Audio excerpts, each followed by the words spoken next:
it's a pleasure and honor to be in this dialogue with you. But I think that a huge part of what you haven't said is you've offered a recognition that mass incarceration has not worked, and that is an unfortunate consequence of government practices that just didn't work. But the truth is that there's an extremely long history of unfortunate government practices that don't work, that particularly affect Black people and Black families. And until we as a country, and then the person who's in the seat that you seek, actually addresses the anti-Blackness current that is America's first drug. We're in a meeting about drugs, right? America's first drug is free Black labor and turning Black bodies into profit.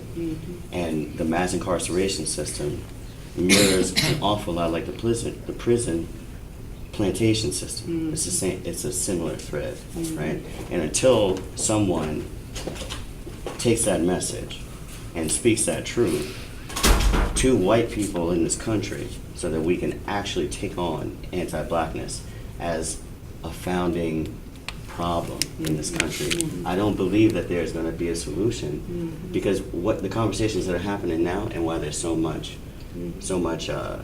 cohesion across the divide, the red side and the blue side, is because of money. Right? We're spending a lot of money on prisons. We're spending more money on prisons than we are on schools, right? But if we look at it from a lens of let's solve this financial problem, and we don't look at the greater bottom line that African Americans who are Americans are suffering at greater rates than most other people, every other people, for the length of this country, then it's not going to go away. It's just going to morph into something new and evolved. And I genuinely want to know, you and your family have been, in no uncertain way, partially responsible for it. It's more than most, right? Now, there may have been unintended consequences, but now that you understand the consequences, what in your heart has changed that's going to change the direction of this country? Like, what in you, like, not your platform, not what you're supposed to say, like, how do you actually feel that's different than you did before? Like, what were the mistakes? And how can those mistakes that you made be lessons for all of America, for a moment of reflection on how we treat Black people in this country? I just want to, and I apologize, we have I would really love to allow her to answer this question. I'm not and stopping. We've worked really hard. We've driven so many hours. We're not stopping. I'm just letting you guys know before, because we've got a couple more minutes. We still have more people in the overflow that are waiting. So I'm not interrupting what you're about to say. I just wanted to sort of give you guys a heads up on timing. So we've got limited time. Well, obviously, it's a very thoughtful question. It deserves a thoughtful answer. And I can only tell you that I feel very committed to and responsible for doing whatever I can. I've spent most of my adult life focused on kids through the Children's Defense Fund and other efforts to try to give kids, particularly poor kids, particularly Black kids and Hispanic kids, the same chance to live up to their own God-given potential as any other kid. That's where I've been focused. And I think that there has to be a reckoning. I agree with that. But I also think there has to be some positive vision and plan that you can move people toward. I mean, once you say, this country has still not recovered from its original sin, which is true.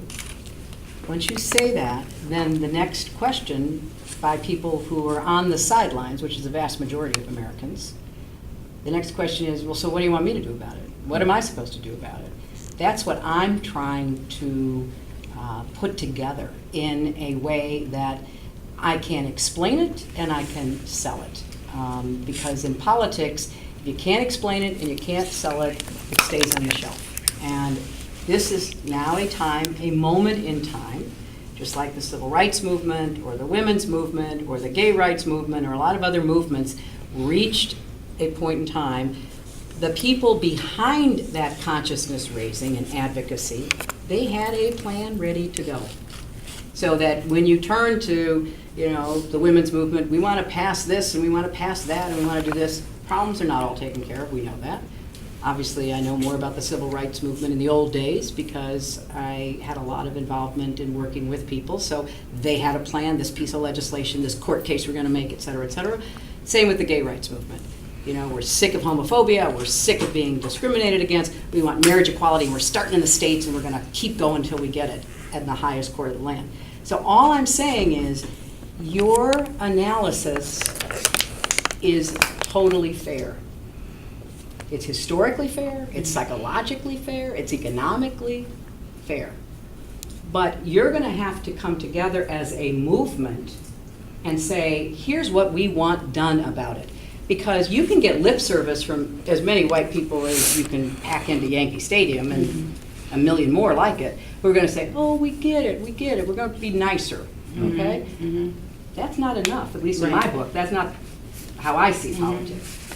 So the consciousness raising, the advocacy, the passion, the youth of your movement is so critical. But now all I'm suggesting is, even for us sinners, find some common ground on agendas that can make a difference right here and now in people's lives. And that's what I would love to, have your thoughts about, because that's what I'm trying to figure out how to do. So yeah, deal with mass incarceration. It's not just an economic issue, although I grant you, some people see it like that. But it's more than that. I think there is a sense like, low-level offenders, disparity in treatment, we got to do something about that. I think that a lot of the issues about housing and about job opportunities, ban the box, a lot of these things, let's get an agenda that addresses as much of the problem as we can. Because then you can be for something, in addition to getting people to have to admit that they're part of a long history in our country of, either proposing, supporting, condoning discrimination, segregation, et cetera. Now, what do we do next? And that's what I'm trying to figure out in my campaign. So that's what I'm doing.